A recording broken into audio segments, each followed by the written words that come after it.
క్రీస్తునందు ప్రియ దేవుని సంఘమా, మన ప్రభువును ప్రియ రక్షకుడైన యేసుక్రీస్తు నామములో మీ అందరికీ ఈ ఆదివారపు శుభాలను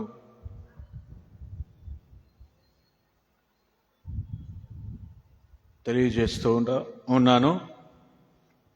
మీరందరూ క్షేమంగా ఉన్నారని, దేవుని కాపుదలలో భద్రంగా ఉన్నారని నేను నమ్ముచూ ఉన్నాను. క్షేమంగా ఉన్న వాళ్ళందరూ చప్పటితో ప్రభునామాన్ని మహింపరచండి.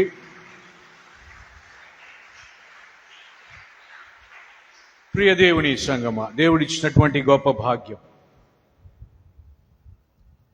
క్రిస్మస్ దినానికి ముందుగా మరి ఈ సంవత్సరం మనకు దక్కినటువంటి భాగ్యము ఇదిగో ఈ యొక్క విశ్రాంతి దినము, ఆదివారము.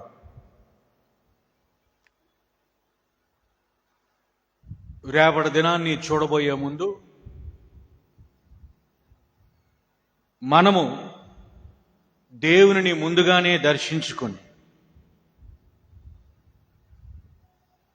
ఆయన ప్రసన్నత కోరి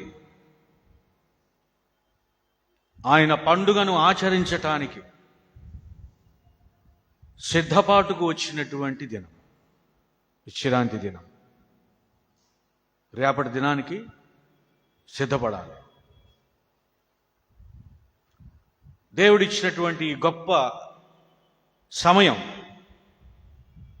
దీన్ని సద్వినియోగం చేసుకోవాలనేదే దేవుని యొక్క ఉద్దేశము. సద్వినియోగం చేసుకోవాలి. చాలామంది మరి ఈరోజు ఆరాధనలో ఉన్నారో లేదో తెలీదు. చాలామంది లోకంలో గడపడానికి ఆసక్తిని చూపిస్తూ ఉంటారు. కానీ నిజమైనటువంటి భక్తులు, ఆయన కోసం కనిపెట్టుకునేటువంటి భక్తులు, ఆయన కోసం నిరీక్షించేటువంటి భక్తులు దేవుని సన్నిధిలో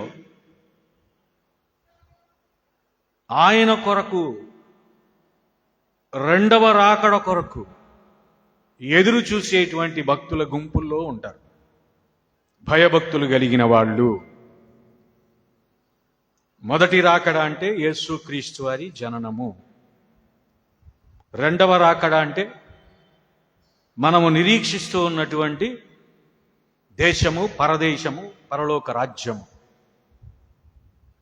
ఒకవేళ ఆయన పుట్టినరోజే ఆయన రెండవ రాకడ రోజు అయ్యి ఉంటే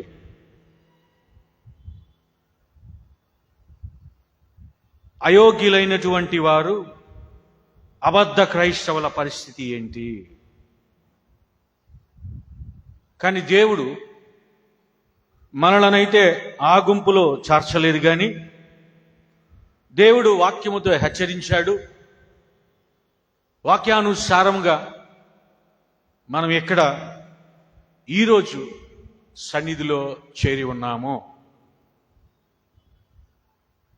చదవబడినటువంటి వాక్య భాగంలో ఉన్నటువంటి విషయము అదే. ఎఫెసీయులకు రాసినటువంటి పత్రిక 5వ అధ్యాయము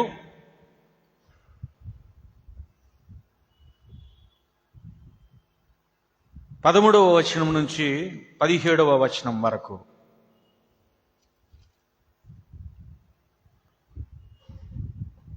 సమస్తమును ఖండింపబడి వెలుగు చేత ప్రత్యక్షపరచబడును.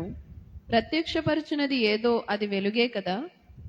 అందుచేత నిద్రించుచున్న నీవు మేల్కొని మృతులలో నుండి లెమ్ము, క్రీస్తు నీ మీద ప్రకాశించునని ఆయన చెప్పుచున్నాడు. దినములు చెడ్డవి గనుక మీరు సమయమును పోనీయక సద్వినియోగం చేసుకొనుచు అజ్ఞానుల వలె కాక జ్ఞానుల వలె నడుచుకున్నట్లు జాగ్రత్తగా చూచుకొనుడి. ఇందు నిమిత్తము మీరు అవివేకులు కాక ప్రభువు యొక్క చిత్తమేమిటో గ్రహించుకొనుడి. మహాఘనుడవు, పరిశుద్ధుడవు, స్తుతులకు పాత్రుడవు, మా శైలము, మా కోటయు, మా కొండయు, మా కేడము, మా రక్షణ దుర్గము నీవే ప్రభు. నేటి దినాన మీ ఆజ్ఞ ప్రకారము మీ సన్నిధిలో విశ్రాంతి దినమున చేరి ఉన్నటువంటి విశ్వాసుల గుంపు ఇదిగోనైనా మీ కొరకు ఎదురు చూస్తా ఉంది. కీర్తనీయుడవు, కనికర సంపన్నుడవు, కరుణామయుడవు, సృష్టికర్తవు, త్రియేక దేవుడవు, నేటి దినాన మాతో మాట్లాడండి. ఆసక్తి కలిగినటువంటి ప్రతి హృదయాన్ని మీ వాక్యముతో తృప్తిపరచండి. యేసు నామములో అడుగుచున్నాము తండ్రి, ఆమేన్. దినములు చెడ్డవి, సద్వినియోగం చేసుకోవాలి. మీరు ఎలా ఉండాలి? సద్వినియోగం చేసుకోలేనటువంటి అజ్ఞానులు కొంతమంది ఉన్నారు. అలా ఉండకూడదు. ఓయ్ పిల్లలు, యవనస్తులు, ఇటును, మీరు యవనస్తులు, యవన దశలోనే సరిచేయబడాలి, లేకపోతే పోతారు. దేవుని మాటలు వినండి, అటు ఇటు కాదు, నన్ను చూడాలి. సద్వినియోగం చేసుకోనటువంటి అజ్ఞానులు అన్నారు వాళ్ళు. సద్వినియోగం చేసుకునే వాళ్ళను జ్ఞానులు అన్నారు. ఏ జ్ఞానం ఇది? నువ్వు దుర్వినియోగం చేయడానికి ఇది లోక జ్ఞానము కాదు, ఇది పరలోకపు జ్ఞానము, డివైన్ నాలెడ్జ్. పరలోకము నుంచి వచ్చినటువంటి జ్ఞానాన్ని, లేకపోతే సమాచారాన్ని, లేకపోతే ఇన్ఫర్మేషన్ని, లేకపోతే వార్తను నువ్వు సద్వినియోగం చేసుకోవాలి, దుర్వినియోగం చెయ్యకూడదు. లోకంలో చెప్పేటువంటి విషయాలని పట్టించుకోపోయినా పర్వాలేదు, కానీ దేవుని వాక్యం ఎప్పుడైతే నిన్ను హెచ్చరిస్తూ ఉందో నువ్వెలా ఉండాలా? జ్ఞానుల వలె ఉండాలి. అజ్ఞానుల జాబితాలో చేరకూడదు. అది దేవుని యొక్క ముఖ్యమైనటువంటి ఉద్దేశం. అందుకని అక్కడ ప్రభువు చిత్తమేమిటో గ్రహించుకోవాలి. ప్రభు చిత్తమేంటో గ్రహించాలి అంటే నీకు వినబడినటువంటి ఆ సమాచారాన్ని బట్టి నువ్వు దేవునికి ప్రాధాన్యత ఇస్తూ ఉండాలి. దేవునికి ప్రాధాన్యత లేని చోటు ఆయన చిత్తాన్ని కనుక్కోలేం. నా మాట అర్థమైందా? ఎంతమందికి అర్థమైంది? దేవుని ప్రాధాన్యత, దేవునికి ప్రాధాన్యత ఇవ్వలేని చోటు, లేని చోటు దేవుని చిత్తము తెలియపరచబడదు. దేవునికి ఎప్పుడైతే మనం ప్రాధాన్యత ఇస్తామో దేవుని చిత్తం ఏంటో ఆయన మనతో మాట్లాడతాడు. దాని ప్రకారము మనం జ్ఞానుల వలె నడుచుకుంటాము. అది విషయం. అజ్ఞానుల కొరకు అంటే దరిద్రుల కొరకు ప్రభువైన యేసు క్రీస్తు వారు ఈ లోకానికి దారిద్ర్యాన్ని అనుభవించటానికి వచ్చాడు. అజ్ఞానులు అన్నారు వాళ్ళనే. దరిద్రత అంటే ఆస్తిపాస్తులు లేకపోవటం కాదు. దరిద్రత అంటే ఏంటంటే సమయాన్ని సద్వినియోగం చేసుకోలేకపోవటం. కొంతమంది 10 గంటల దాకా మంచం మీద పడుకునే ఉంటారు, దాన్ని దరిద్రం అంటారు.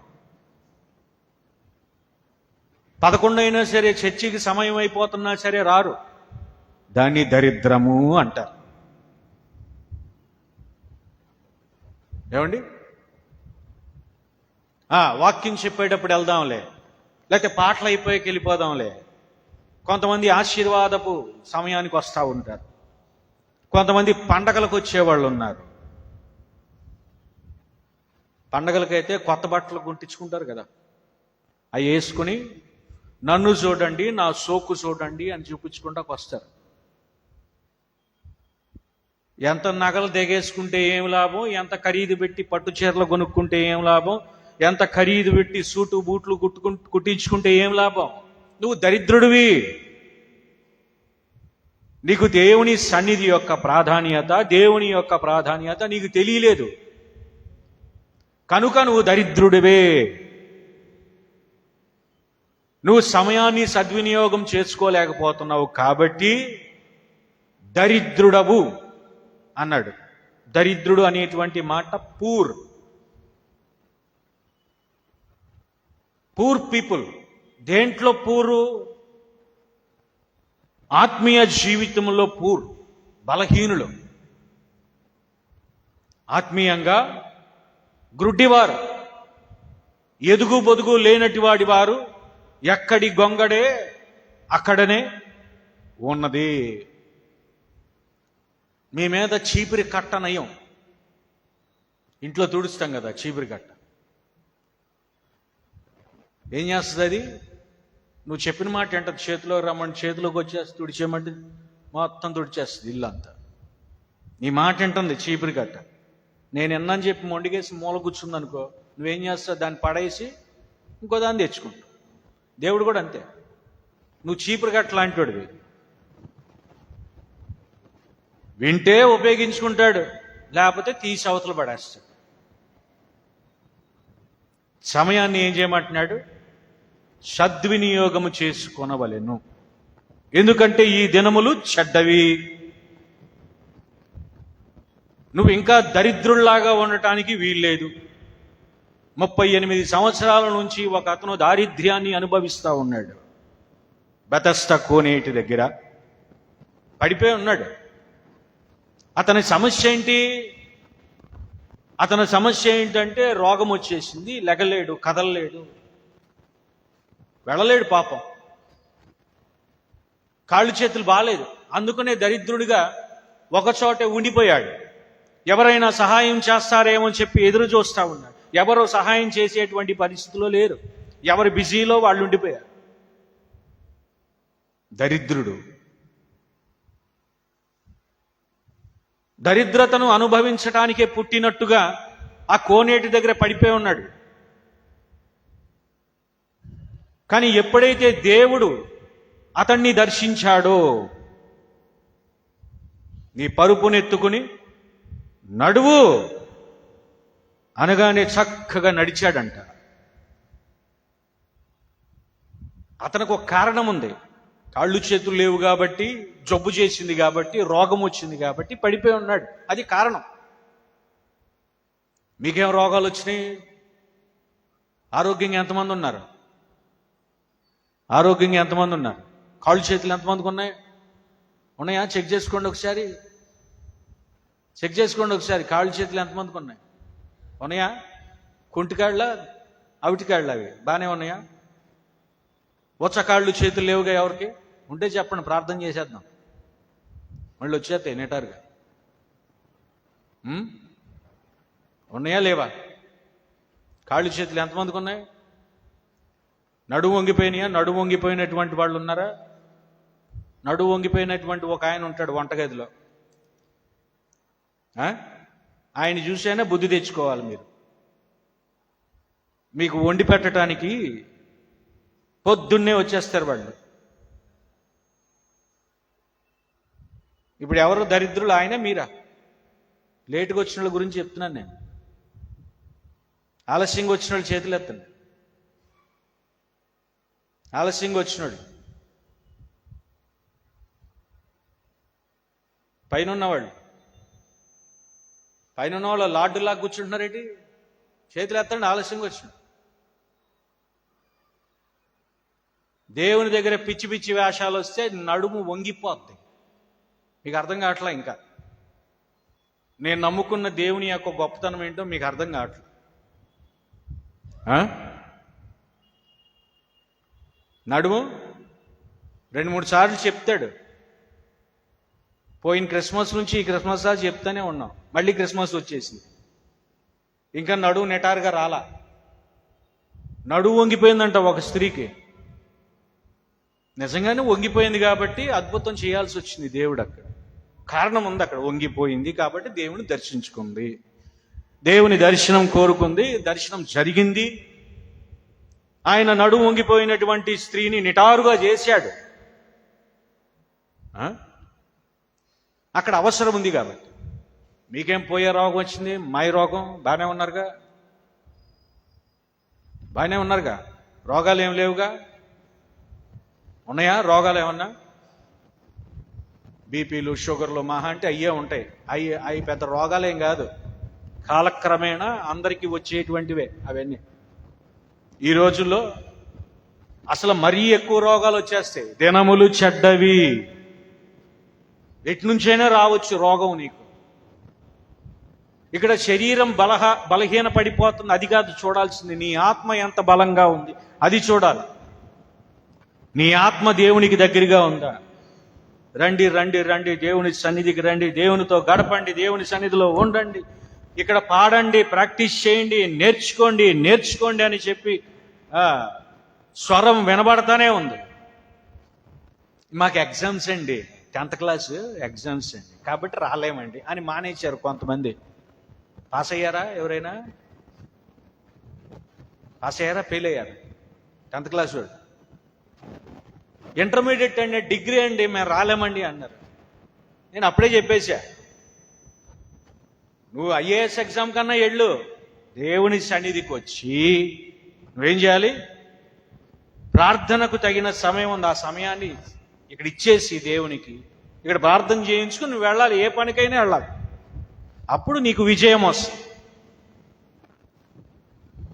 దేవుని కంటే నువ్వు ఎగ్జామ్ని ప్రేమిస్తే ఎట్లా? దేవుని కంటే ఉద్యోగాన్ని ప్రేమిస్తే ఎట్లా? దేవుని కంటే గేదెలను, గొడ్డులను, భార్యను, కూతురులను, కుమారులను, తల్లిని, పిల్లని. దేవుడు ముందు ఇక్కడ అటెండెన్స్ పడాలి. అటెండెన్స్ పడిన తర్వాత నువ్వు ఎట్లానో జీవించు. అప్పుడు నీ రాకపోకల యందు దేవుడు నీకు సహాయం చేస్తాడండి. ఏమండి? దేవునికి ప్రాధాన్యత ఇవ్వలేనటువంటి క్రైస్తవుడు అసలు క్రైస్తవుడే కాదు. ఎందుకు మీ నెత్తి మీద ఎందుకు దరిద్రం ఇంకా ఉంది అంటే, నీ పరుపునెత్తుకుని లేచి నడువు అనగానే అతగాడు లేచాడు, నడిచాడు. మీ కొరకు యేసుక్రీస్తు వారు అక్కడైతే కేవలం మాటకు లోబడిపోయాడు ఆ వ్యక్తి. లేకపోతే అతనిలో ఉన్నటువంటి బలహీనత అంతా వదిలిపోయింది. మాటకు లోబడినటువంటి శక్తులు, మాటలకు కూడా లోబడినటువంటి వాళ్ళు ఉన్నారు. బహు భయంకరమైనటువంటి పాపులు, దరిద్రులు. ఇక వాళ్ళ కోసం దేవుడు ఏం చేశాడండి? అది వాళ్ళ కోసం దేవుడు ఏం చేశాడు? వాళ్ళ దరిద్రతను పోగొట్టడానికి దేవుడు వాళ్ళను అజ్ఞాతంలో నుంచి జ్ఞానంలోకి నడిపించడానికి, చీకట్లో నుంచి వెలుగులోకి నడిపించడానికి దేవుడు వారి కొరకు ఏం చేశాడు? అదే శుభవార్త. ఆయన ధనవంతుడయ్యుండి దరిద్రుడాయను. ఎవడొస్తాడు నీకోసం? ఎవడొస్తాడు చెప్పు?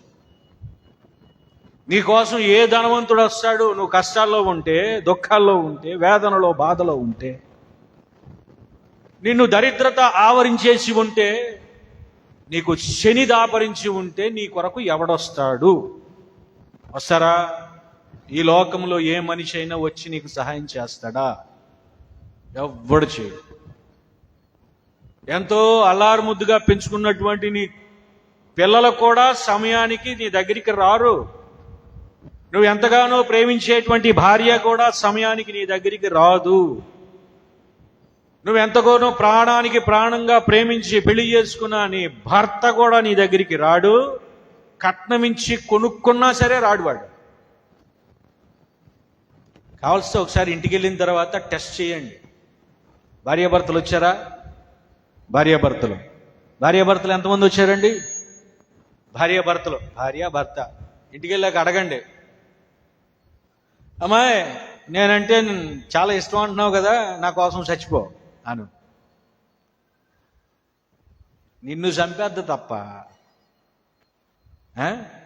నువ్వు చచ్చిపోమని అడిగావా?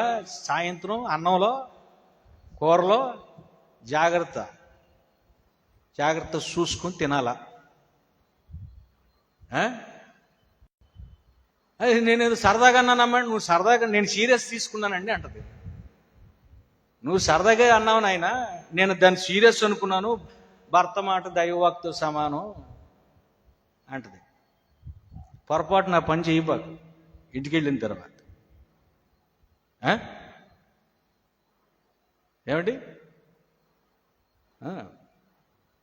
అట్లాగే నీ భార్యని అడుగు, భార్య భర్తను అడుగు, ఏమండి ఏమండి ఏమండి క్రిస్మస్ పండుగ వస్తుంది, క్రిస్మస్ పండుగ వస్తుంది, ఈ నెల జీతం దేనికి ఖర్చు పెట్టొద్దు, నాకు బట్టలు కొనివ్వండి అని చెప్పు. దేనికి ఖర్చు పెట్టొద్దు, ఈ నెల నన్ను గాఢంగా ప్రేమిస్తున్నానని చెప్పావు కదా, ఈ నెల నువ్వు కొనుక్కోకు, నాకు ఒక్కదానికి కొని మంచి చీర కొనివ్వు, నీ జీతంలో ఎంత జీతం ఉంటే అంత నగలు కొనివ్వు అని చెప్పు. క్రిస్మస్ పండగకి ఇంట్లో ఉండడే కాడు, క్రిస్మస్ పండగకి ఆ ఇంట్లో ఉండడు. అర్జెంటుగా ఆఫీస్ వాళ్ళు నన్ను ఎక్కడికో పంపించేస్తున్నారు, వెళ్ళిపోతున్నాను, శుభ్రంగా వెళ్ళిపోతాడు హాయిగా. మరి ప్రేమిస్తున్నాను అంటున్నావు, చూసారా? అంతే. లోకంలో ఎవడో నీ కోసము సమయాన్ని ఖర్చు చెయ్యడు, ఇది నిజం. నీ కోసం సమయాన్ని ఖర్చు చేసింది ఎవరయ్యా అంటే నా ప్రభువైన యేసుక్రీస్తు మాత్రమే.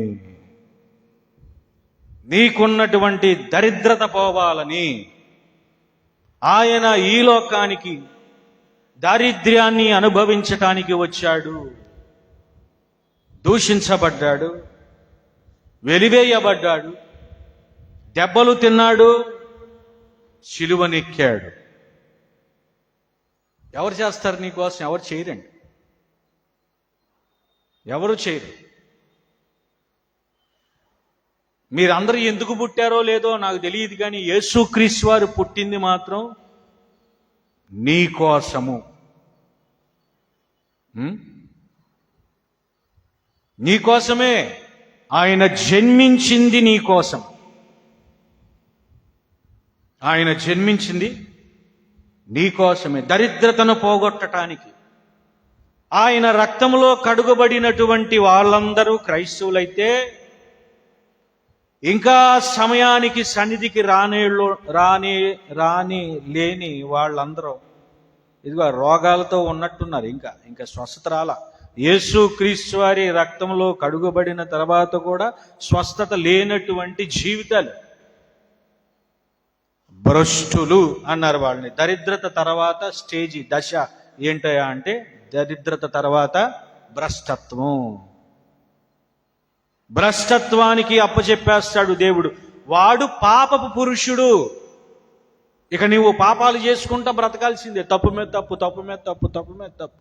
ఒకదాన్ని కప్పుకోవడానికి ఇంకో తప్పు చేయటం, ఒక తప్పును కప్పించుకోవడానికి ఇంకో తప్పు చేసుకుంటా వెళ్ళిపోతూ ఉంటాం. ఆజ్ఞాతిక్రమాలు పెరిగిపోతూ ఉంటాయి, ఆజ్ఞాతిక్రమాలు పెరిగిపోతూ ఉంటాయి. పాపము అంటే ఆజ్ఞాతిక్రమము, ఆజ్ఞాతిక్రమముకు వచ్చు జీతము మరణము, రెండవ మరణాన్ని తప్పించడానికి వచ్చాడు యేసుక్రీస్తు. అయితే నువ్వింకా ఆ కోనేటి దగ్గర పడిపోయాడు. అతను కూడా బాగుపడ్డాడు, కానీ నువ్వు మాత్రం బాగుపడలేకపోతున్నావు.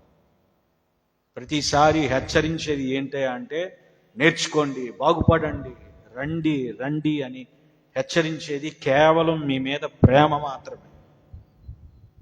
మీ మీద ద్వేషం పెట్టుకోవటానికి మాకు మీరేం శత్రువులు కాదు, లేకపోతే మీరు మాకేం బాకీ లేరు, మేమేం మీకేం బాకీ లేము. ద్వేషాన్ని పెంచుద్ది డబ్బు ద్వేషాన్ని పెంచుద్ది. ధనరూపమైనటువంటి సంబంధాలు కాదు మనవి. విశ్వాసులకు ఉన్నటువంటి సంబంధం మునుపు దూరస్తులు, క్రీస్తు యేసు రక్తము వలన సమీపిస్తులు. కాబట్టి మీరు దినములను సద్వినియోగం చేసుకోవాలి. సమస్తమును ఖండించబడి వెలుగు చేత ప్రత్యక్షపరచబడును. సమయం ఎట్లా ఉందంట? సమస్తము ఖండించబడుతుంది. ఇక ఏదేదైతే దేవునికి వ్యతిరేకంగా ఉన్నదో అదంతా ఖండించబడుతుంది, కొట్టివేయబడుతుంది. దేవునికి వ్యతిరేకమైనటువంటి ఏ ఆయుధము వర్ధిల్లదు. దేవుని దగ్గర అపవాది ఆటలు ఇంకా సాగట్లేదు. వాడికి సమయం అయిపోయింది, అందుకని నిన్ను పట్టి పీడిస్తా ఉన్నాడు. వాడికి కొంచెమే సమయం ఉన్నందున ఈ యుగ దేవత నీకు గ్రుడ్డితనాన్ని కలుగు చేశాడు, బద్ధకాన్ని కలుగు చేశాడు. ఈ యుగ దేవత నీకు దారిద్ర్యాన్ని అలవాటు చేస్తా ఉన్నాడు. శరీరాశ, నేత్రాశ, జీవపుటంబం, ఇదంతా దరిద్రతే. అదంతా ధనం అనుకుంటున్నారు మీరు. దరిద్రత ఇదంతా. కానీ యేసుక్రీస్తు వారు నిన్ను ధనవంతుని చేయటానికి ప్రత్యక్ష పరుచున్నది ఏదో అది వెలుగే కదా. యేసుక్రీస్తు వారంటే ఎవరండి? వెలుగు. ఎవరు ప్రత్యక్షమైంది? త్రియేక దేవుడు నరరూపధారిగా, శరీరధారిగా ఈ లోకానికి ప్రత్యక్షమయ్యాడు. ఎందుకయ్యా అంటే నీ దరిద్రతను పోగొట్టడానికి. నీవు జ్ఞానుల వలె ఉండాలి. ఇక నుంచి జ్ఞానులు ఎదురు చూస్తా ఉన్నారు.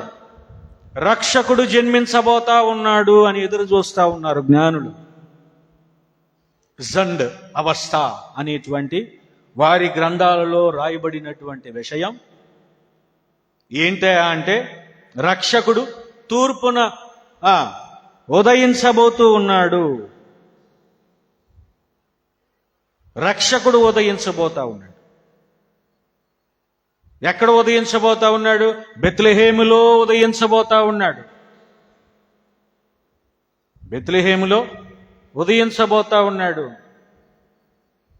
కాబట్టి బెత్లెహేం వెళ్ళాలి. తరతరాలుగా ఎదురు చూస్తానే ఉన్నాడు వాళ్ళు. ఎప్పుడొస్తుందా ఆ సమయం? ఎప్పటికప్పుడు ఖగోళాన్ని పరిశీలిస్తూనే ఉన్నారు. ఖగోళంలో ఏదైనా కొత్తగా ఒక తార వెలుస్తుందేమో అని చూస్తా ఉన్నారు. తరతరాలుగా వారికి బాధ్యత ఇవ్వబడతా ఉంది. ఇదిగో ఈ గ్రంథంలో ఈ విధంగా రాయబడి ఉంది. కనుక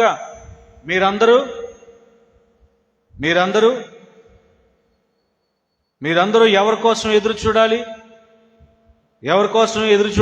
ఈ గ్రంథంలో విషయాలు నెరవేరుతాయేమో అని ఎదురు చూడాలి. తాతలు తండ్రులకు చెప్తున్నారు, తండ్రులు కొడుకులకు చెప్తున్నారు, కొడుకులు వాళ్ళ పిల్లలకి, పిల్లల పిల్లలకి ఆ వార్త చేరవేయబడతా ఉంది. రానే వచ్చింది ఒకరోజు. ఖగోళంలో చాలా నక్షత్రాలు ఉంటాయి. కొన్ని నక్షత్రాలు ఏమని చెప్తాయి అంటే మీరు కూడా ఏదో ఒక రోజు మాలాగే రాలిపోవాలి అని చెప్తాయి కొన్ని నక్షత్రాలు. కానీ ఇదిగో వీళ్ళు ఎదురు చూస్తున్నటువంటి నక్షత్రం ఏమని చెప్పింది? మీ మీద వెలుగు ప్రకాశిస్తూ ఉంది. మీ మీద వెలుగు ప్రకాశిస్తూనే ఉంది. ఆ వెలుగులోకి మీరు రావాలి. నక్షత్రాలన్నీ ఏమని చెప్తున్నాయి? మీరు కూడా ఏదో ఒక రోజు మాలాగే రాలిపోతారని చెప్తున్నాయి మిగిలిన నక్షత్రాలు. కానీ ఈ నక్షత్రం ఏమని చెప్తుంది? మీకు మరణము లేదు. ఎందుకంటే మీ కొరకు మరణించటానికి, మిమ్మల్ని వెలిగించటానికి, మీ దారిద్ర్యాన్ని పోగొట్టడానికి, మిమ్మల్ని బ్రతికించటానికి, మిమ్మల్ని తన రాజ్యంలో చేర్చుకోవడానికి ప్రభువు అయిన యేసుక్రీస్తు వారు బెత్లెహేములో జన్మించాడు. నక్షత్రాన్ని వెంబడించండి, నన్ను వెంబడించండి అని చెప్తుంది నక్షత్రం. వెంబడించి వెంబడించి వెంబడించి వెళ్ళారండి. ఎక్కడికి వెళ్ళారు? ఎక్కడికి వెళ్ళారు? యెరూషలేం వెళ్ళిపోయారు. వెంబడించి వెంబడించి ఎక్కడికి వెళ్ళారు? యెరూషలేంకి వెళ్ళిపోయారు. అక్కడికి వెళ్ళి అడుగుతున్నారంట. మత్తయి సువార్త 2వ అధ్యాయము. యూదుల రాజుగా పుట్టినవాడెక్కడనున్నాడు? తూర్పు దిక్కున మేము ఆయన నక్షత్రము చూచి ఆయనను పూజింపవచ్చితిమని చెప్పిరి. తూర్పు దిక్కున నక్షత్రాన్ని చూశాం. తూర్పు దేశమున నక్షత్రాన్ని చూశాం. ఏంటా నక్షత్రము? మీకు తెలీదా? తెలీదండి మాకు. ధర్మశాస్త్రంలో నిష్ణాతులు వాళ్ళందరూ, పండితులు, శాస్త్రులు, పరిచయులు, సద్దుకైలు, హేరోదులు, వీళ్ళందరూ ధర్మశాస్త్రం తెలిసినటువంటి మహామేధావులు. ముఖ్యంగా శాస్త్రులు అనేవాళ్ళు ఉన్నారు, పరిచయులు అనేవాళ్ళు ఉన్నారు, సద్దుకైలు అనేవాళ్ళు ఉన్నారు. వీళ్ళందరూ ఎవరు? ధర్మశాస్త్రాన్ని, మోషే ధర్మశాస్త్రాన్ని తూచా తప్పకుండా పాటించేటువంటి వాళ్ళు, గ్రంథాలన్నిటినీ అవపోషం పట్టినటువంటి వాడు. ఎక్కడో అన్యులు వచ్చి తీసుకొచ్చి చెప్తే గాని వాళ్ళకి అర్థం కాల. అరే పిచ్చోడా, మెస్సయ్య పుట్టింది నీ దేశంలోనే, మెస్సయ్య పుట్టాడు నీ దేశంలోనే. ఓరి అజ్ఞానులారా, ఎవరొచ్చి చెప్తున్నారు? జ్ఞానాన్ని ఎవరు నేర్పుతున్నారు? ఏ సంబంధం లేని వాళ్ళు వచ్చి జ్ఞానాన్ని నేర్పుతున్నారు. ఎవరికి నేర్పుతున్నారు? యూదులకు నేర్పుతున్నారు. అసలు నేర్పవలసింది ఎవడు? వీళ్ళు. ఎదురు చూడవలసింది ఎవరు? వీళ్ళు. ఆయన కొరకు కనిపెట్టుకోవలసింది ఎవరు? వీళ్ళు. కనిపెట్టుకుంటుంది ఎవరో తెలుసా? వెలివేయబడిన వాడు, అంటే సమరయులు.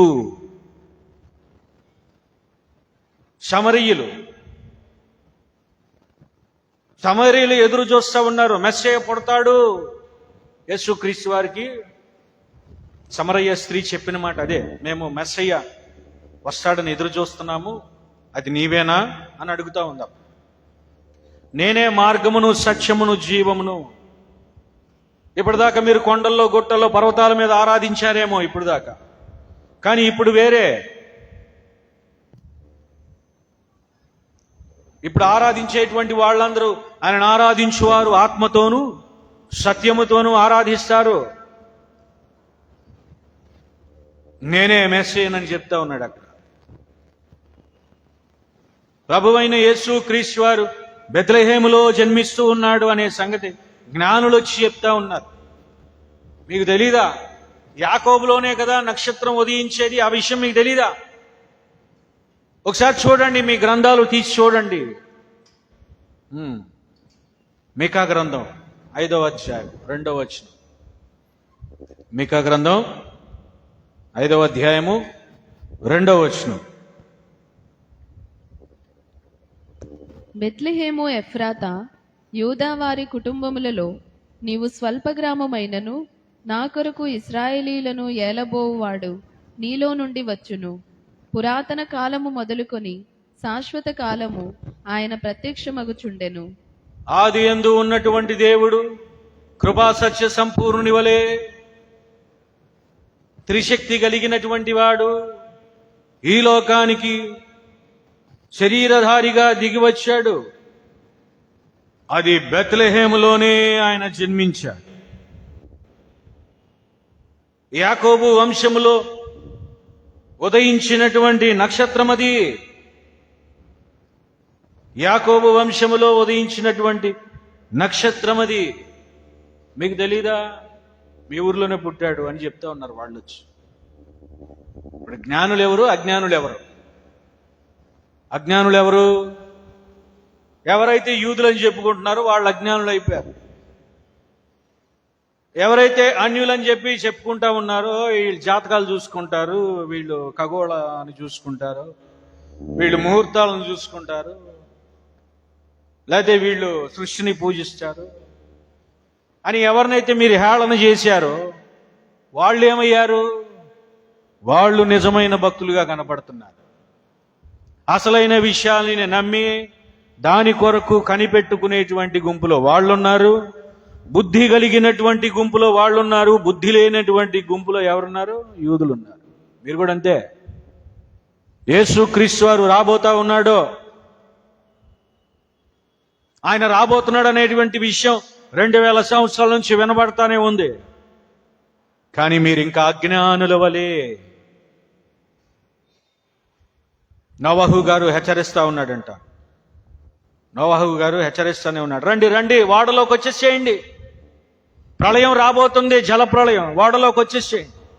ఎవ్వరూ నమ్మినా సరే ఎక్కడొస్తాడులే, ఎంతకాలం అయిపోయింది, రాడు అని చెప్పుకున్నారు.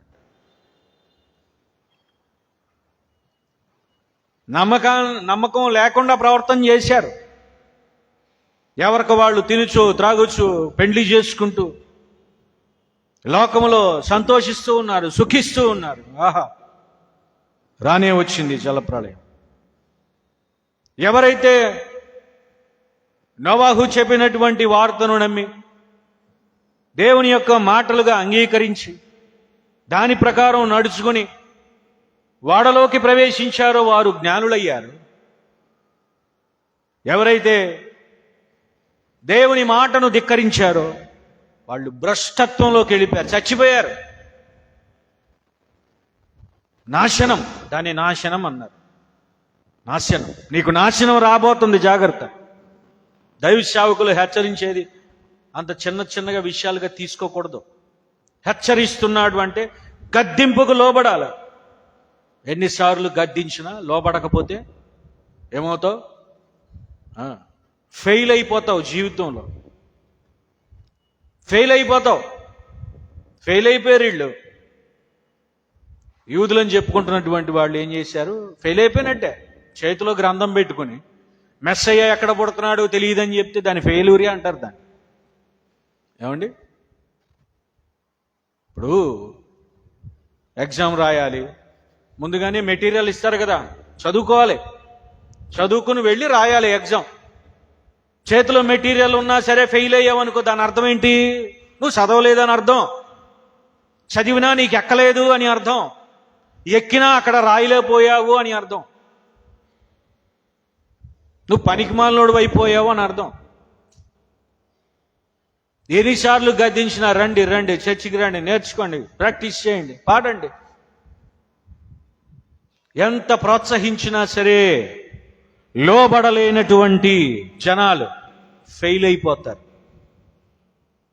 దేవుని మాటకు లోబడిన వాళ్ళు మాత్రమే విజయాలు సాధిస్తారు.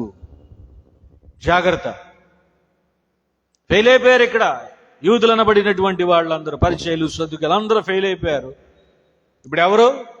ఆ సృష్టిని పూజించుకునేటువంటి వాళ్ళు, సృష్టిని పూజించుకునేటువంటి అన్యులు.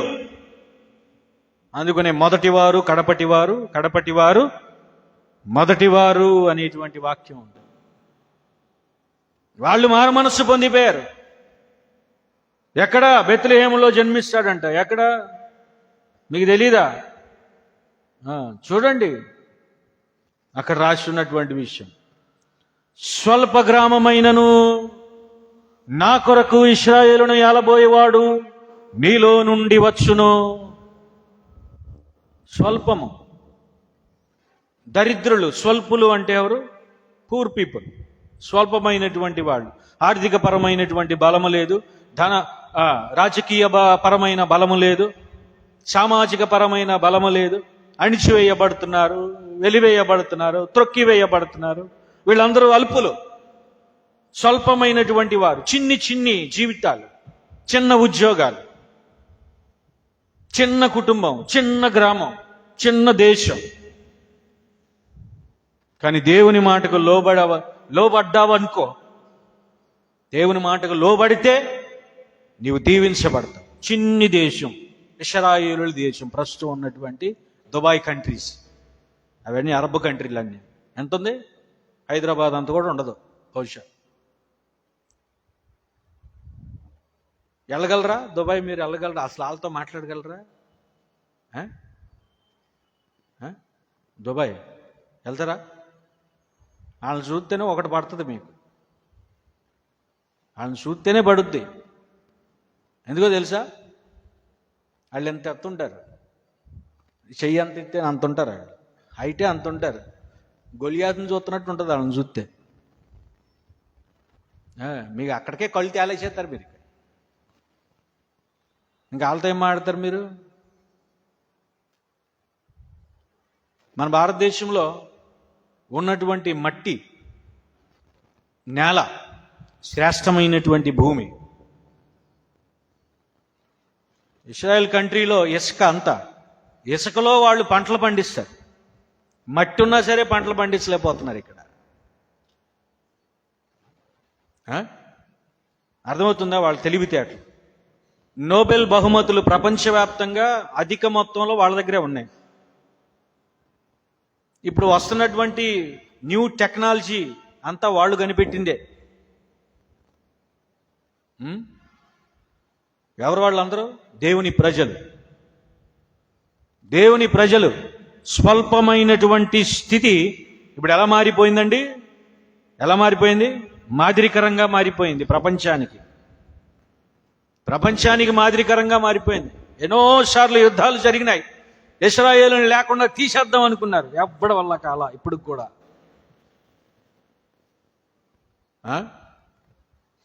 యుద్ధం చేయాల్సి వచ్చిందనుకో, ఒక దేశం మీదకి మరొక దేశం. మన భారతదేశానికైతే యుద్ధాన్ని మొత్తం సిద్ధం చేసుకోవాలంటే సుమారుగా 4 రోజులు పట్టుద్ది. 4 రోజుల పైనే పట్టొచ్చు. వాళ్ళు కేవలం 24 గంటల్లో రెడీ అయిపోతారు.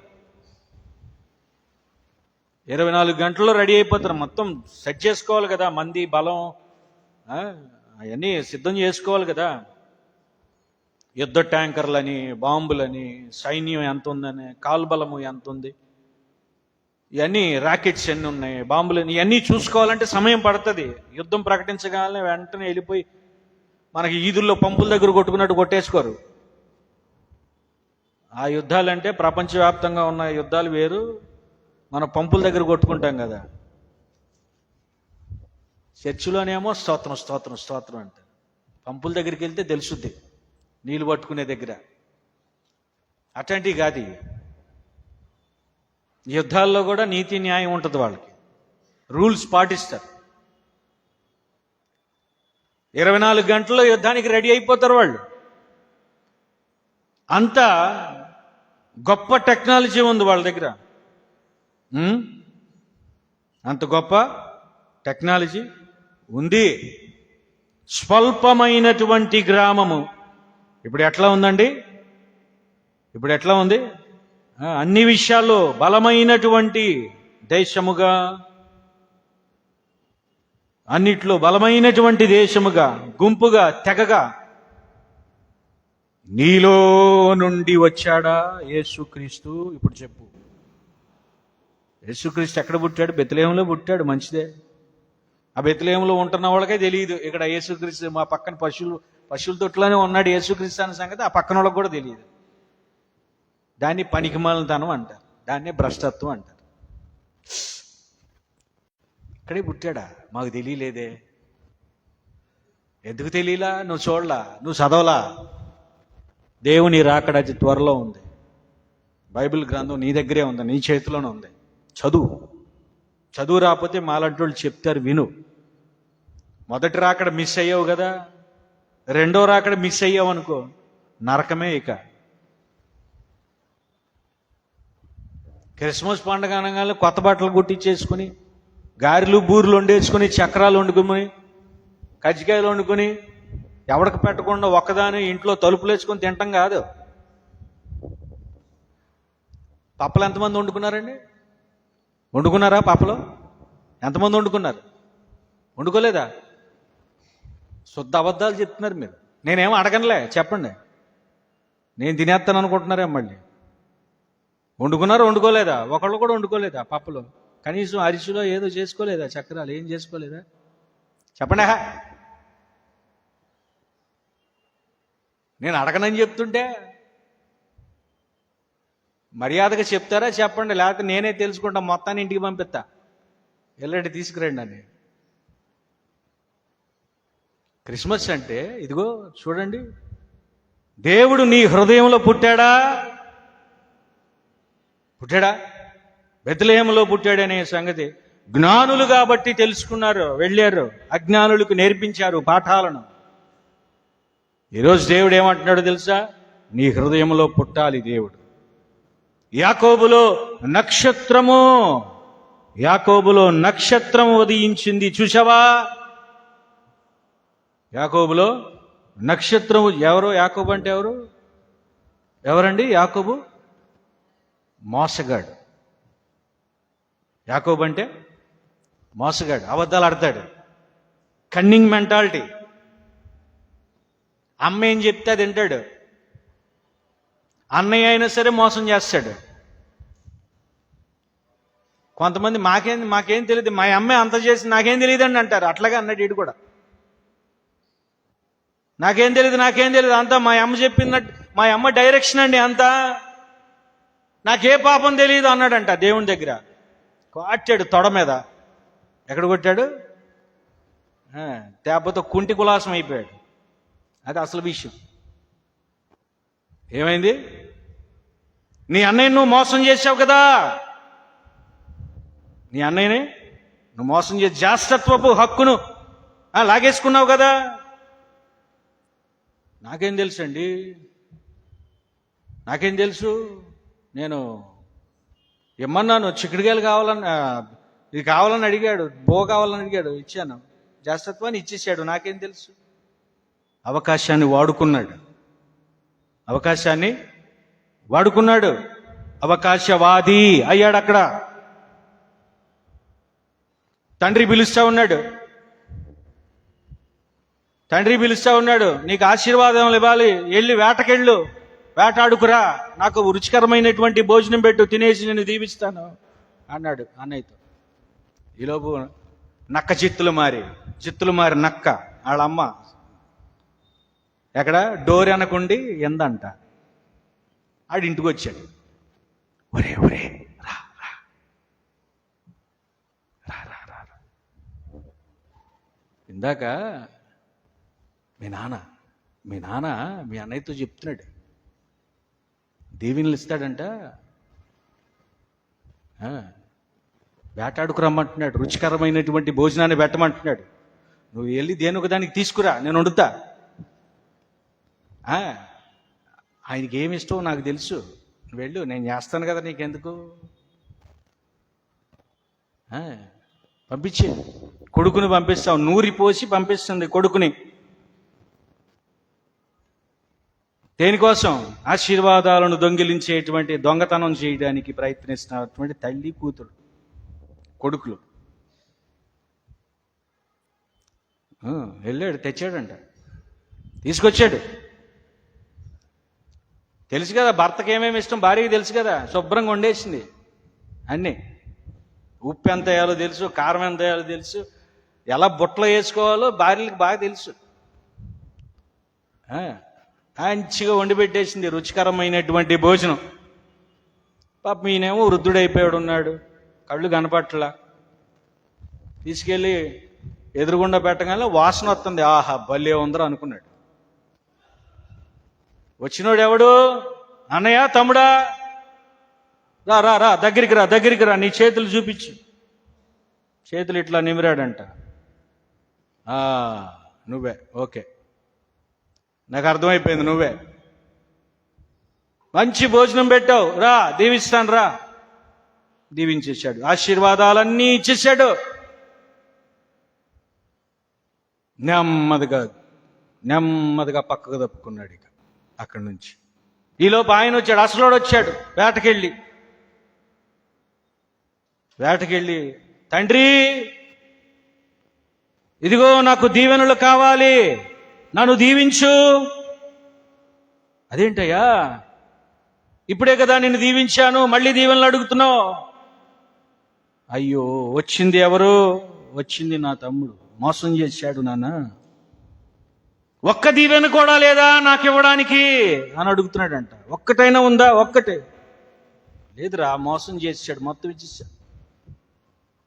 మోసగాడు, మోసపోయినటువంటి తండ్రి, మోసం చేసినటువంటి భార్య, మోసం చేసినటువంటి కొడుకు, మోసపోయినటువంటి అన్యాయం అయిపోయినటువంటి అన్నయ్య, బ్రదర్. ఫ్యామిలీ స్ట్రక్చర్ చూసారా ఎట్లా ఉందో? అర్థమవుతుందా? ఎంతమందికి అర్థమవుతున్నాయి నా మాటలు? చదివారా ఈ విషయాలన్నీ? బైబిల్ చదివారు కదా, మళ్ళీ రిఫరెన్సులు చెప్పాలా? ఒక్కటైనా లేదా ఆశీర్వాదం, దీవెన లేదా? లేదు. ఆ విషయం ఎవరికి తెలిసింది? అన్నయ్యకి తెలిసింది. ఇక నా తమ్ముడిని చంపేయాలి నేనని చెప్పి బయలుదేరాడంట. ఇక మళ్ళీ తల్లి పిలిచింది, ఒరే నిన్ను చంపేయడానికి వస్తున్నాడు, నిన్ను చంపేయడానికి వస్తున్నాడు, పారిపో పారిపో పారిపో. మీ మామ ఉన్నాడు, మామ దగ్గరికి పారిపో. ఎక్కడికి? మోసం చేశాడు కదా, అన్యాయం చేశాడు కదా. అక్కడికి వెళ్ళిన తర్వాత వాడు పడిన కష్టాలు అంతా ఇంత కాదు. ఒక ఆమెను పెళ్లి చేసుకుందాం అనుకున్నాడు, అక్కడ మోసానికి గురయ్యాడు. సొంత మామ మోసం చేశాడు కదా. పెళ్లి చేసి ప్రేమించింది ఒక ఆమెనే, పెళ్లి చేసుకుంది ఇంకో ఆమెనే. మోసానికి మోసం. 14 సంవత్సరాలు చేశాడు కొలిమి. మరలా ఇంకో ఆమెను పెళ్లి చేసుకోవాలంటే మరలా 14 సంవత్సరాలు. జీతం లేదు, భోతం లేదు, వెట్టి చాకిరి చేస్తానే ఉన్నాడు.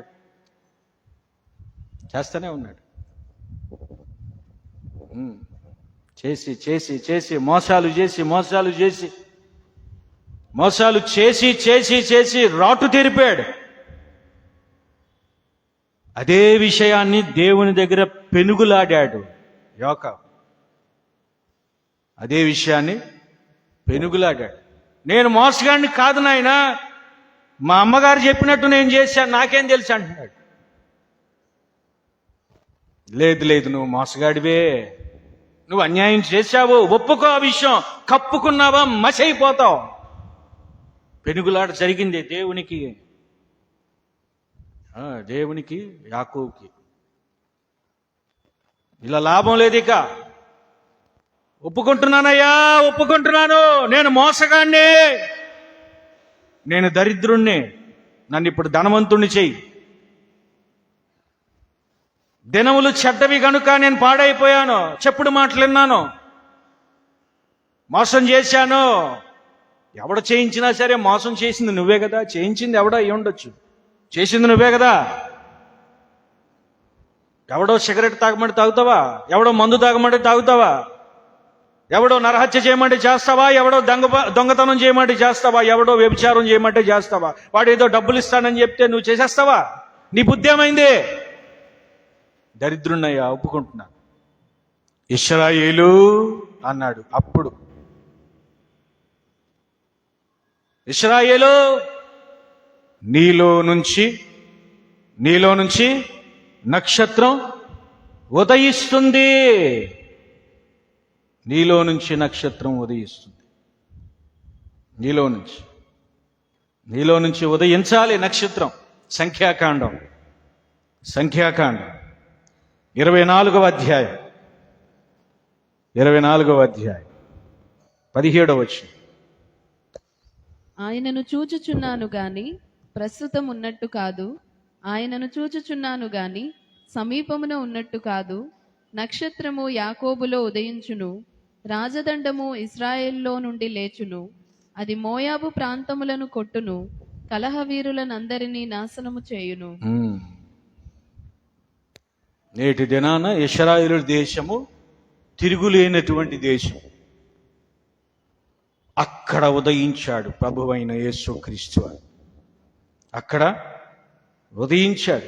క్రీస్తు నీ మీద ప్రకాశించునని ఆయన చెప్పుచున్నాడు. ఎఫెసీయులకు రాసిన పత్రిక 5వ అధ్యాయం. క్రీస్తు నీ మీద ఉదయిస్తూ ఉన్నాడు. ఉదయించాడా నీ మీద? క్రిస్మస్ జరుపుకుంటా ఉన్నావు, ఇంకా మోసం చేస్తున్నావా? ఇంకా అన్యాయం చేస్తున్నావా? ఇంకా అక్రమం చేస్తున్నావా? ఇంకా దరిద్రునిగానే ఉన్నావా? ఇంకా బద్ధకస్తులానే ఉన్నావా? ఇంకా కాళ్ళు చేతులు ఉన్నా సరే లేనోడిలాగా నటిస్తున్నావా? ఇంకా బుద్ధిహీనుడిగానే ఉన్నావా? బుద్ధి వచ్చిందా? లేకపోతే కొడతాడు. దేవుడు కొడతాడు. కొడితే దెబ్బతో కుంటోడు అయిపోతావు, దెబ్బతో నడుము వంగిపోతే గుడ్డోడు అయిపోతావు, చెవిటోడు అయిపోతావు, మోగోడు అయిపోతావు. ఆల్రెడీ కొట్టాడు. కరోనా వచ్చింది కదా, కరోనా వచ్చినప్పుడు ఎంత దెబ్బ కొట్టాడో తెలుసా దేవుడు? రుచి తెలియదు, వాసన తెలియదు, వినబడదు, బుర్ర పని చేయదు, ఎవడు మాట్లాడ్డా నీతో, నీ దగ్గరికి ఎవడు రాడు, అయ్యో అని జాలిగా చూసేవాడు లేడు. కొట్టాడు దెబ్బ, నిన్ను గుర్తుపెట్టుకో. ఆల్రెడీ కొట్టాడు. మరణ పడకల మీద ఉన్నటువంటి నిన్ను కృప చొప్పున, దయ చొప్పున, జాలి చొప్పున ఆయన మరలా లేపాడు. ఇప్పుడు నువ్వు బ్రతుకున్నావు. కృతజ్ఞత ఉందా నీలో? అసలు కృతజ్ఞత ఉందా? నీ కళ్ళ ముందే వేల మంది, లక్షల మంది చచ్చిపోయారు, నువ్వు బ్రతికే ఉన్నావు. నువ్వు పేదవాడు అని చెప్పి నేను చిన్న చూపు చూడలేదుగా దేవుడు. కోటీశ్వర్లు, కోట్లకు ఎత్తినటువంటి వాళ్ళు ప్రాణాలు కాపాడుకోలేకపోయారు. నువ్వు రూపాయి కూడా ఖర్చు పెట్టలా, కానీ నువ్వు బ్రతికే ఉన్నావు. కోట్లు ఉన్నటువంటి వాళ్ళకి ఆక్సిజన్ సిలిండర్ దొరక్క చచ్చిపోయారు. బాలసుబ్రహ్మణ్యం గారండి, హాస్పిటల్లో ఒక ఫ్లోర్ మొత్తం రెంటకు తీసేసుకున్నారు వాళ్ళు హాస్పిటల్లో. ఎస్పి బాలసుబ్రహ్మణ్యం గారు. ఏమైంది? డబ్బులున్నాయి, కోట్లున్నాయి, ట్రీట్మెంట్ లేదు, వైద్యం లేదు. ఏం లేదు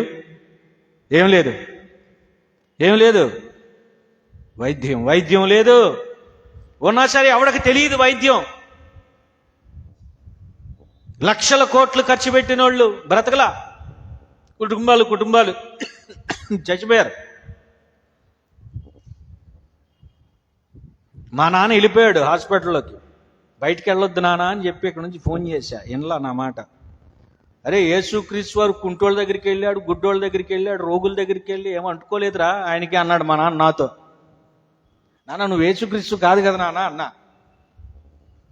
కాదులేరా నేను దైవజనుండ్రా అన్నాడు. మంచిదే, సరే ఎళ్ళబాకు కొద్ది రోజులు, మేము ఆల్రెడీ ఇక్కడ కరోనా వచ్చింది, జాగ్రత్తగా ఉండు అన్నాం. వినలా, వెళ్ళిపోయాడు. ఎవరో చచ్చిపోతే శవాన్ని మోసుకెళ్ళారు. దిక్కులేని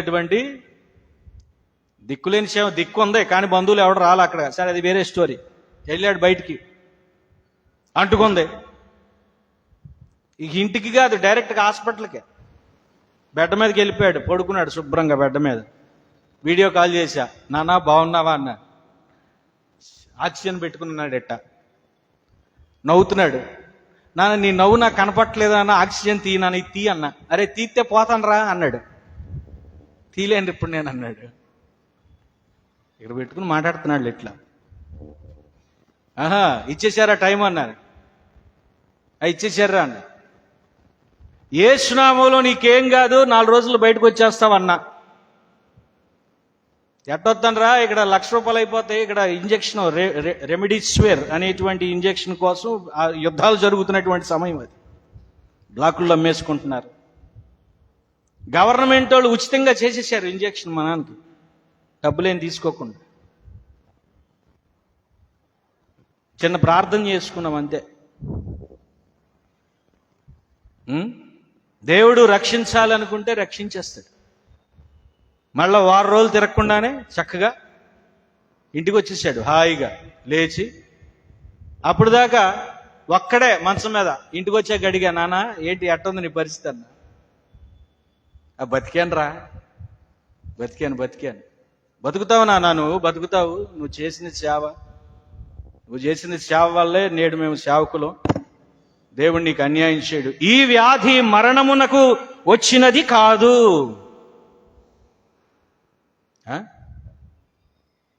దేవుడు ఏం చేస్తాడు? లేపుతాడు. మరణ పడకల మీద నుంచి తన భక్తులను లేపుకుంటాడు. ఓ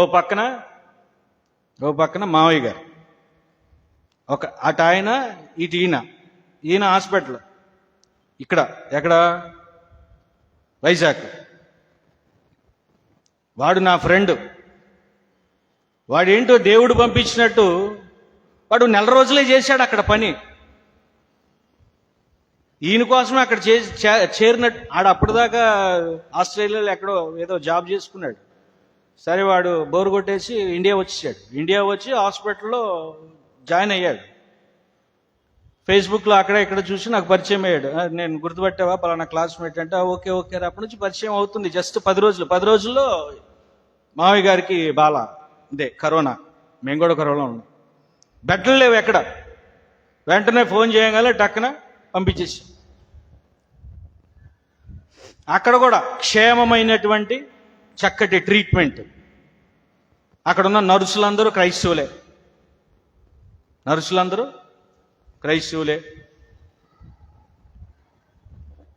దేవుడు తన దూతలను ముందుగానే సిద్ధపరుస్తాడంటే అది నేను చూశాను. ఆ రోజు అది నేను అనుభవించాను. ఎప్పటికప్పుడే వాడు ఫోన్ చేస్తా, ఏం బాధపడబాకు, 2-3 రోజుల్లో మీ మావయ్య గారు ఇంటికి వచ్చేస్తాడు. అప్పుడు మా హదస్స చక్కగా అప్పుడు ఊపిరి పీల్చుకుంది. ఏడుస్తూనే ఉన్నారు ఇంట్లో కూర్చుని. ఏం కాదమ్మా వచ్చేస్తాడు, ఏం కాదు, అది జస్ట్ ఇక అందరికీ కరోనా వచ్చింది కాబట్టి మనం కూడా ఎఫెక్ట్ అయ్యాము, అదేమి చంపేటటువంటి పరిస్థితి ఏమి రాదు, చచ్చిపోయేటువంటి పరిస్థితి రాదని చెప్పి ధైర్యం చెప్తే చక్కగా మరలా 1 రోజుల్లో వచ్చేసాడు ఇంటికి. గేటు తాళం తీసుకుని గబగబ వచ్చి ఆ వంటగది ఉంది కదా, ఆ వంటగదిలోకి వెళ్ళి అక్కడ కట్టెలుంటే కట్టెలతో నీళ్లు కోసుకున్నాడు. అప్పుడు దాకా వెళ్ళేటప్పుడేమో ఇటు వెళ్ళాడు వెళ్ళిపోయాడు. లేదు ఏం మాట్లాడట్లేదు పాపం. వచ్చినప్పుడు మాత్రం చొక్కా తీసేసి కట్టెలు వేసుకుని నీళ్లు కాసుకుని శుభ్రంగా స్నానం చేసాడు, తల స్నానం. ఎవడు రావద్దు, దూరంగా వెళ్ళండి అంటున్నాడు. ఇక మేము రాయలే, నువ్వు జాగ్రత్త. దేవుడు ఈ క్రిస్మస్ను చూడడానికి భాగ్యాన్ని ఇచ్చాడు. అది నేను చెప్పొస్తా ఉంది ఇప్పుడు దాకా. దేవుడు ఈ క్రిస్మస్ను కూడా చూడడానికి నా కుటుంబానికి భాగ్యాన్ని ఇచ్చాడు. దేవుడు ఎట్లాంటి శ్రమల నుంచైనా విడిపించగలడు. ఎట్లాంటి దరిద్రత అయినా, దుఃఖమైన, వేదనైన, బాధ అయినా, రోగమైనా, అది మరణమైనా ఆయనకి లోబడాల్సిందే. లాజరు గారు చచ్చిపోయాడు, సమాధిలో పెట్టేసి 3 రోజులు అయిపోయిందంట. అప్పటికే లేచిరా అనగానే లేచి వచ్చేసాడు. ప్రేత వస్త్రాలు చుట్టబడినటువంటి లాజరు బయటకు వచ్చేసాడు. ఈ క్రిస్మస్కి ఇంకా చాలామంది సమాధుల్లో ఉన్నారు, బయటికి రావాలి. జీవించుచున్నానన్న పేరే ఉంది, కానీ చచ్చిపోయారండి చాలామంది చనిపోయి ఉన్నారు, దరిద్రతలో ఉన్నారు. జ్ఞానులకు జ్ఞానం వచ్చింది యేసు క్రీస్తు వారిని చూడాలి అని. ఇక్కడ ఇంకో విషయం చెప్పాలి. ఈ జ్ఞానులు ఎవరిని పూజిస్తున్నారు? అప్పటిదాకా ఎవరిని పూజిస్తున్నారు? ఖగోళాన్ని పూజించేటువంటి వాళ్ళు సూర్య చంద్రులను ఆరాధిస్తారు, నక్షత్రాలను ఆరాధిస్తారు. కానీ ఎప్పుడైతే వీళ్ళు యేసు క్రీస్తు వారిని వెళ్ళి చూశారో అక్కడ ఆరాధన క్రమం మారిపోయిందండి. ఆరాధన క్రమం మారిపోయింది. సృష్టిని పూజించవలసినటువంటి వాళ్ళు సృష్టికర్తను పూజిస్తూ ఉన్నారు. అది అక్కడ గమనించాల్సిన విషయం. అందుకే వాళ్ళు జ్ఞానులు అయ్యారు. మీరు సృష్టిని పూజిస్తున్నారా, సృష్టికర్తను పూజిస్తున్నారా? సృష్టికర్తను పూజించే వాళ్ళు చేతులు ఎత్తండి. బా ఏం ఎత్తారా నాయన.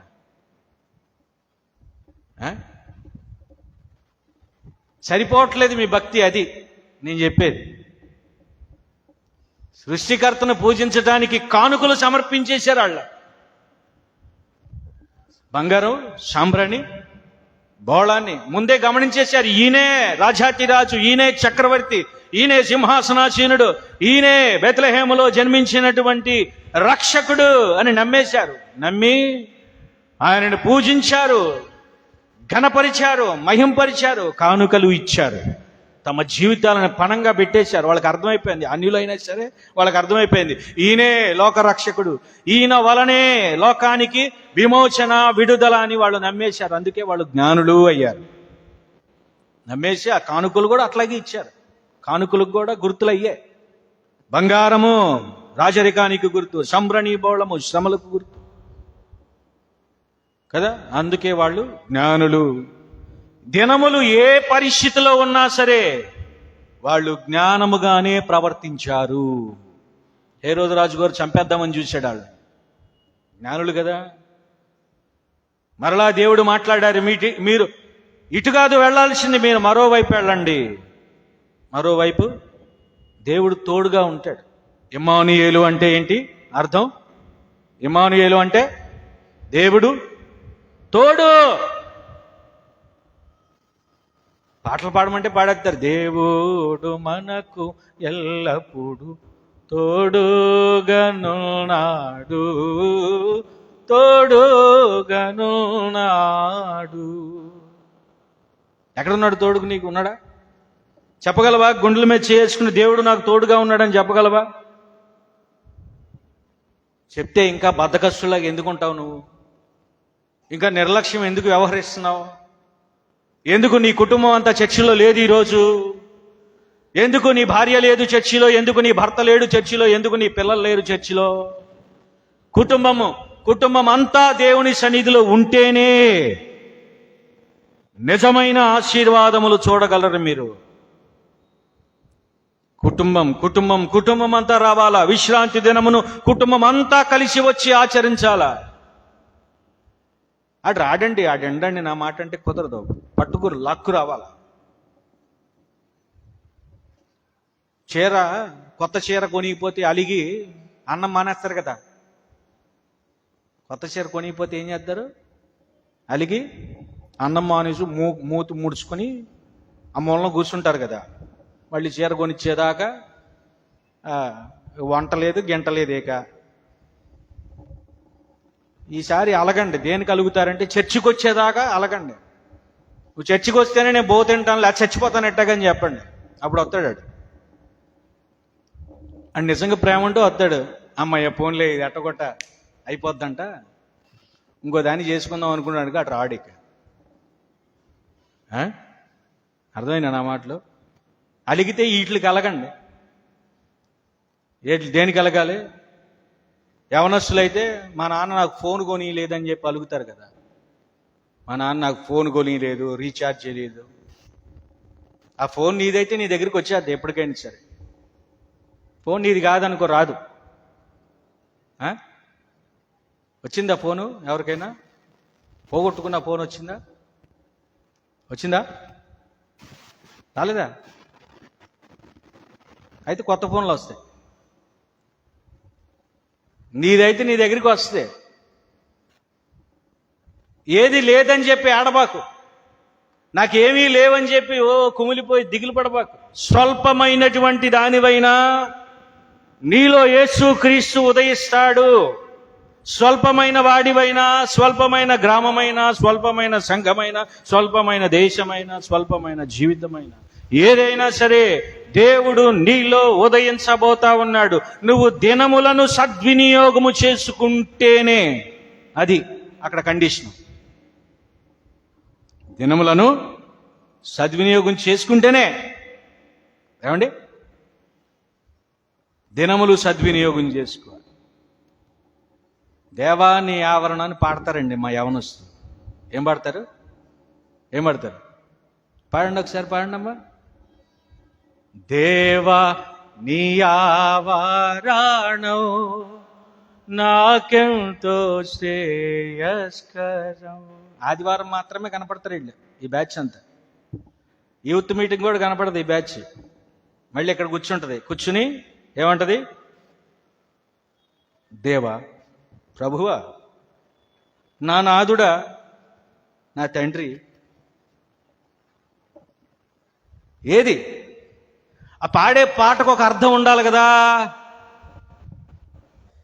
పాడే పాటకు ఏముండాలా? జీవితంలో ఒక అర్థం ఉండాలి కదా.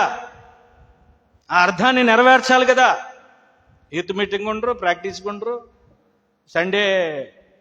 సండే ఒకరోజు కనపడతారు, శుక్రవారం సాయంత్రం కనపడతారు. ఇక అంతే. మళ్ళీ ఇక అడ్రస్ ఉంటారు. ఇక ప్రతిరోజు జరిగేటువంటి ఆరాధనలో వచ్చి ముందు పాటలు పాడినంటే, ప్రాక్టీస్కి రండి అంటే ప్రాక్టీస్కి రమ్మంటే ప్రాక్టీస్కి రమ్మన్న వాళ్ళ మీద వేసుకుంటారు. మళ్ళీ మీరు ఎందుకురా కొట్టుకుంటారు?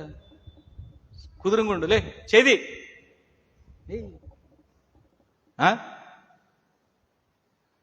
ప్రాక్టీస్ ఎంత పెద్ద ప్రొఫెషనల్ సింగర్స్ అయినా సరే ప్రాక్టీస్ లేకుండా స్టేజ్ ఎక్కరు, అసలు మైక్ పట్టుకోరు. మా వాళ్ళు అట్లా కాదు, మా వాళ్ళు అసలు ఆడి తేరిపోయారు మామూలుగా. ప్రాక్టీస్ లేకపోతే అసలు నేనైతే మైకే పట్టుకోను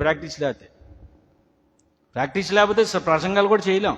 వితౌట్ సాధన లేనటువంటిది అది వ్యర్థం. అది ఎగ్జామ్కి వెళ్ళాలంటే చదువుకోవాలి కదా, ఎగ్జామ్ రాయాలన్నా చదువుకోవాలి, ప్రాక్టీస్ చేయాలి. ఒకసారికి 2 సార్లకి చదువుకోవాలి, ప్రాక్టీస్ చేయాలి, తర్వాత ఎగ్జామ్ రాసి అక్కడ పాస్ అవుతుంది.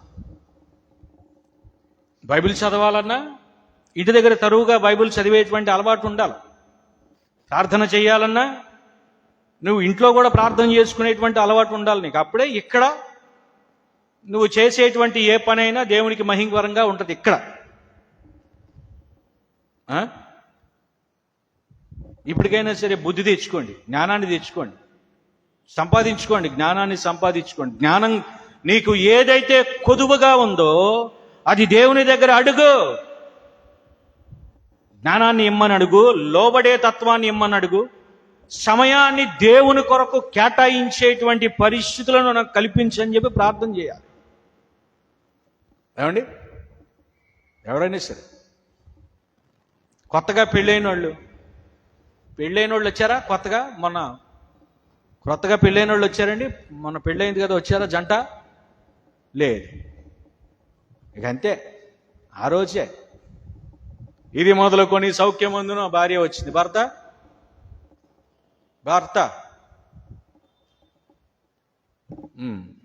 భార్యను పంపించాడు. వెళ్ళు, కూర్చోమ్మా, కూర్చో. భార్యను పంపించా, నువ్వు వెళ్ళు, ఈ రోజుకి నువ్వు వెళ్ళి అటెండెన్స్ చేసేయి, నా బదులు వేసేసేయి. నువ్వు స్కూల్లో వేసేవాళ్ళం మేము అట్లాగే, ఎవడు రాకపోతే ఇంకోటి బదులు వేసేవాళ్ళం. ప్రజెంట్ సార్ అనేసేవాళ్ళం మేమే. ఆడేం గుడ్డి చెవుడు మాస్టర్ మా వాడు. ఆడికి సౌండ్ వినపడితే చాలు, ఆడికి ప్రజెంట్ సార్ అంటే చాలు వేసేస్తాడు అటెండెన్స్. వచ్చింది ఆడో కాదో చూడడం. కానీ దేవుడి దగ్గర అయ్యాం కుదరవు. నీది నీదే, నీ భర్తదే. వెళ్ళు అని చెప్పి ముందు తోలేసి ఉంటాడు అవని పాపం. నువ్వు వెళ్ళపోతే ఇక్కడ మొన్నే కదా అసలు కొత్తగా వచ్చావు సంఘానికి, జాగ్రత్త వెళ్ళపోతే అని భయపెట్టి పంపించి ఉంటాడు. ఆయన ఎక్కడ ఉన్నాడు? ఆయన అక్కడ ఉంటాడు పాపం. ఆయన 1000 ఏళ్ల పూజారు, ఆయన మామూలు పూజలు చేసుకుంటే వెళ్తాడు.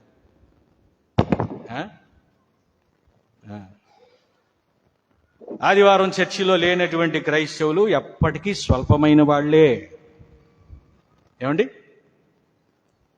ఎప్పుడైతే దేవుని సన్నిధిలో చక్కగా భయభక్తులు కలిగి ఉంటారో వీళ్ళందరూ ధనవంతులుగా ఉంటారు, ప్రకాశిస్తారు, జ్ఞానుల వలె ఉంటారు, ఆయన చిత్తం ఏంటో తెలుసుకుంటారు.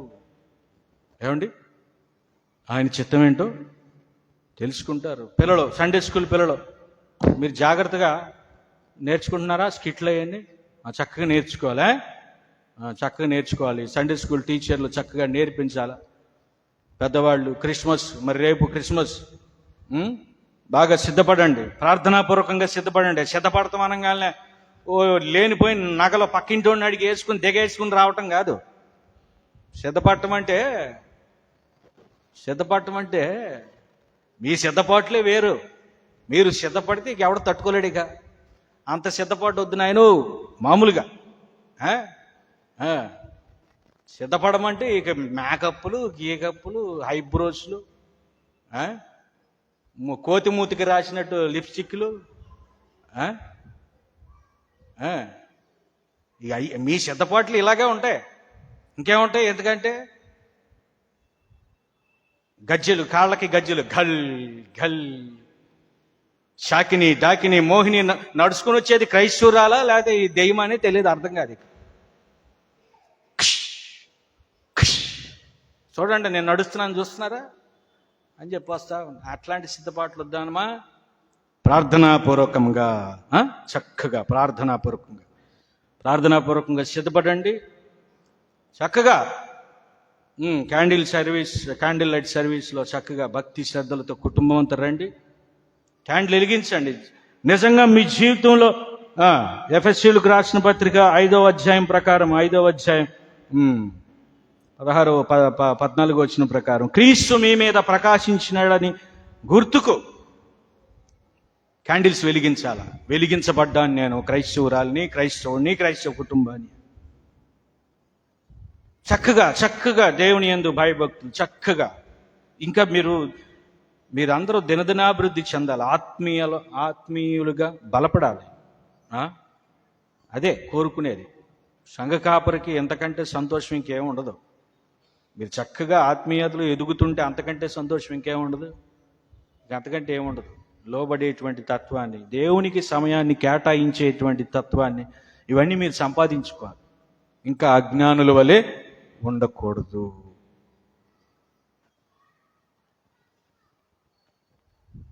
క్రిస్మస్ రేపు దినాన క్రిస్మస్ క్రీస్తు నీ కొరకు ఉదయించినటువంటి రోజు. మొదటి రాకడ. మొదటి ఆదాము చేసినటువంటి పాపానికి గాను రెండవ ఆదాము మరణపు ములును విరిచినటువంటి రోజు, విరవడానికి వచ్చినటువంటి రోజు. అది మరణపు ములును విరవటానికి వచ్చినటువంటి రోజు క్రిస్మస్. 25ని చేయాలా, 30ని చేయాలా, 1వ తారీఖుని చేయాలా, అవన్నీ మనుషులకే. ఏమండి, కాలాలు ఎవరికి? సంవత్సరములు, కాలాలు, పగలు, రాత్రి, గంటలు, నిమిషాలు, ఇవన్నీ మనుషులకి. దేవునికి వాటితో పనిలేం లేదు. దేవుడు పగలను చూడగలడు, రాత్రిని కూడా చూడగలడు దేవుడు కదా. ఇప్పుడు మనకు పగలుంది, భారతదేశంలో పగలుంది. చీకట్లో ఉన్న దేశాలు ఉన్నాయి. ఇప్పుడు ఏమేం దేశాలు ఉన్నాయి?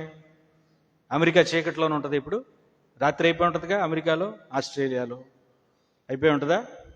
ఆ దేవుడు అక్కడ కూడా చూస్తాడు. దేవుడు భూమికి ఇటువైపును చూస్తాడు, దేవుడు భూమికి ఇటువైపును కూడా చూస్తాడు.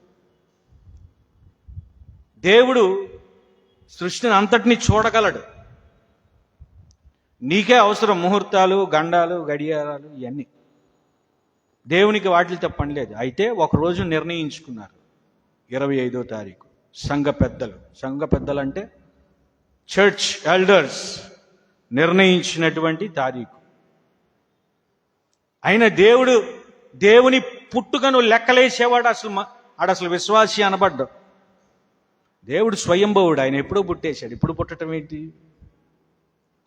అయితే శరీరధారిగా ఈ లోకంలో జన్మించినటువంటి యేసుక్రీస్తు, అది మనకు కావాల్సింది. ఎప్పుడది? చల్లపూట, చలికాలము డిసెంబరు నెల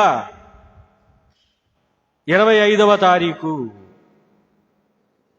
యేసుక్రీస్తు వారు సున్నతి పొందినటువంటి ఎన్నో రోజు? యేసుక్రీస్తు వారిని దేవాలయానికి తీసుకెళ్లారు తల్లిదండ్రులు. ఎన్నో రోజు? 8. 8వ తారీఖు నుంచి వెనక్కి వచ్చేస్తే 25వ తారీఖు వచ్చారు. 8వ తారీఖు నుంచి వెనక్కి లెక్క పెడితే 25వ తారీఖు వస్తుంది.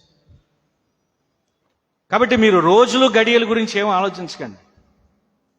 రేపు క్రిస్మస్, క్రీస్తుకు ఆరాధన. ఎవరైనా క్రీస్తు నీకోసం మరణించడానికి వచ్చాడు కదా ఆయన. నీ దారిద్రాన్ని పోగొట్టాడు కదా ఆయన. నీ పేదరికాన్ని పోగొట్టాడు కదా ఆయన. నీ బద్ధకాన్ని తొలగించాడు కదా ఆయన. నీ కళ్ళు వచ్చాయి, చెవులు వచ్చాయి, నడక వచ్చింది, నీ జ్వరం పోయింది, నీ రోగాలు పోయినాయి, నువ్వు మరణ పడకల మీద నుంచి తిరిగి లేచావు. ఇవన్నీ కారణం ఎవరు? రక్షకుడు. అదే పాడాం మనం, రక్షకుండు దయించినాడట మన కొరకు పరమా రక్షకుండు దయించినాడట. ఉదయించాడా రక్షకుడు? ఎంతమంది హృదయాలలో రక్షకుడు ఉదయించాడు చెప్పండి.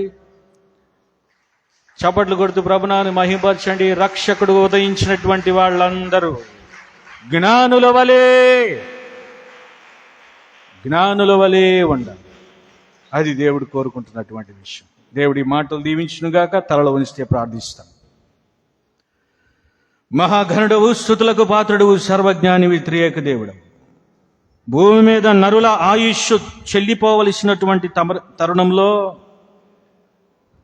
నరులు నాశనానికి నడిపించబడవలసినటువంటి తరుణంలో, నరులు మరణ పడకల మీదకి వెళ్ళవలసినటువంటి తరుణంలో, మా జీవితాలలో ఇదిగోనైనా యాకోబులో ఉదయించినటువంటి నక్షత్రము వలె మమ్మల్ని వెలిగించినటువంటి దేవా నీకే స్తుతులు.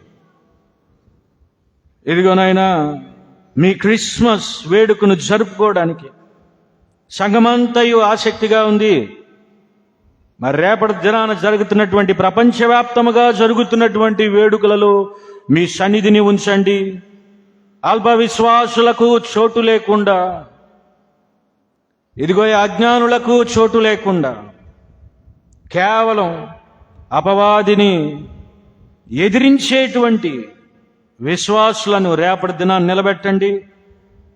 ఇదిగో మిమ్మల్ని పాటలతో మహిమపరుస్తూ, వాక్యములతో మహిమపరుస్తూ, ప్రార్థనలతో మహిమపరుస్తూ, కానుకలతో మహిమపరుస్తూ, ప్రతి ఒక్కరు భక్తి శ్రద్ధలతో క్రిస్మస్ వేడుకను జరుపుకునేటువంటి భాగ్యాన్ని ప్రపంచానికి దయచేయండి. ఎవరిలో అయితే మీరు ఉదయించారో, ఇదిగో ప్రతి ఒక్క హృదయము తమను పరిశీలించుకుని, ఇదిగో మీ కొరకు నిలబడేటువంటి బడా నమ్మకమైనటువంటి దాసులుగా మా విశ్వాసం ఉంచండి.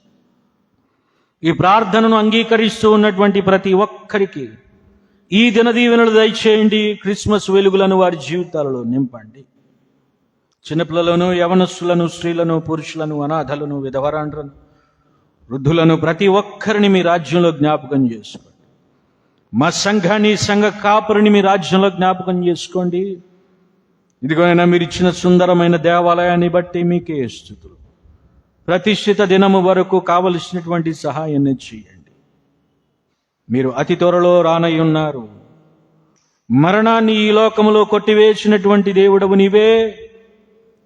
ఏడుపును, దుఃఖమును, పండ్లు గొరుకుటను, ఆకలిని, దప్పులను, ఇదిగోనైనా సర్వస్వమును లోపరుచుకున్నటువంటి దేవుడవు నీవే. మరణపు ముళ్ళును విరిచినటువంటి ఘనుడవు నీవే. మీ కొరకు ఎదురు చూస్తూ ఉన్నటువంటి బుద్ధి కలిగినటువంటి సంఘ జాబితాలలో మమ్మల్ందరినీ ఉంచమని, మీరు మాత్రమే మహిమ పొందమని నేటి దినదీవెనలు మా అందరికీ దయచేయమని, ఈ వాక్యాన్ని విన్నటువంటి ప్రతి హృదయము వాక్యమును తమ హృదయంలో భద్రపరుచుకుంటూ తమ ఆధ్యాత్మిక జీవితాలను ఉపయోగించుకోవటానికి మనస్సును దయచేయమని యేసు నామములో అడుగుచున్నాము తండ్రి. ఆమేన్.